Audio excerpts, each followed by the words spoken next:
கோவையில் 17 வயது சிறுமி கூட்டு பாலியல் பலாத்காரம் செய்யப்பட்டுள்ள சம்பவம் பெரும் அதிர்ச்சியை ஏற்படுத்தியுள்ளது. இது தொடர்பாக கல்லூரி மாணவர்கள் 7 பேர் போக்சோ வழக்கில் கைது செய்யப்பட்டுள்ள நிலையில் விசாரணை விவரங்கள் குறித்து செய்தியாளர் கார்த்திக் வழங்கிட கேட்கலாம்.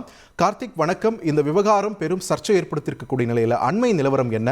விசாரணையின் தற்போது வரை கிடைத்திருக்கக்கூடிய தகவல்கள் என்னென்ன? விரிவாக பதிவு பண்ணுங்க கார்த்திக். வணக்கம்.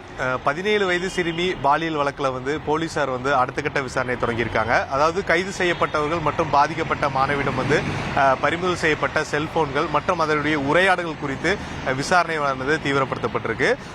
இப்போ செல்போன்களில் ஆபாச வீடியோக்கள் மற்றும் உரையாடல்களை போலீசார் தற்போது அது விசாரணைக்கு உட்படுத்தப்பட்டு இந்த 7 பேர் மற்றும் இந்த 7 பேர் அந்த சிறுமியை அழைத்து வந்ததாக சொல்லி ஒரு 2 சக்கர வாகனத்தையும் போலீசார் பறிமுதல் செஞ்சிருக்காங்க.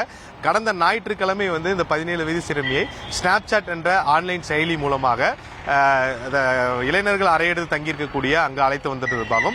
அங்கு இந்த கூட்டு பாலியல் பலாத்காரம் செய்யப்பட்டிருப்பது போலீசார் விசாரணையில் தெரிய வந்திருக்கு. 7 பேர் சம்பந்தப்பட்டது பெரிய அளவில் அதிர்ச்சி ஏற்படுத்தியிருந்தாலும் வேறு யாராவது தொடர்பு இருப்பாங்களா, இதற்கு முன்னாடி இது போன்ற சம்பவங்கள் நடைபெற்றிருக்கா என்ற கோணத்தில் போலீசார் விசாரணையை தீவிரப்படுத்தியிருக்காங்க.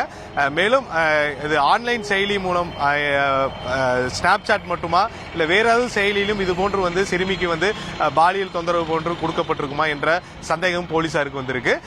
ஏற்கனவே இந்த வழக்குல 7 பேர் வரைக்கும் கைது செய்யப்பட்டு இப்ப சிறையில் இருக்காங்க.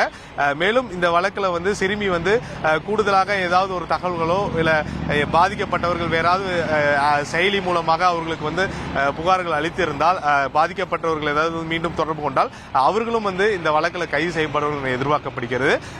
17 வயது சிறுமிக்கு இந்த பாலியல் வழக்கில் 7 பேர் கைது செய்யப்பட்டது மிக முக்கியமாக பார்க்கப்படுகிறது. நன்றி கார்த்திக், உங்களுடைய விரிவான தகவல்களுக்கு. தந்தி டிவியை உங்கள் கேபிள் டிவி ஆபரேட்டரிடம் இலவசமாக கேட்டு பெறுங்கள். செய்திகளை உடனுக்குடன் தெரிந்து கொள்ள உடனே சப்ஸ்கிரைப் பண்ணுங்க.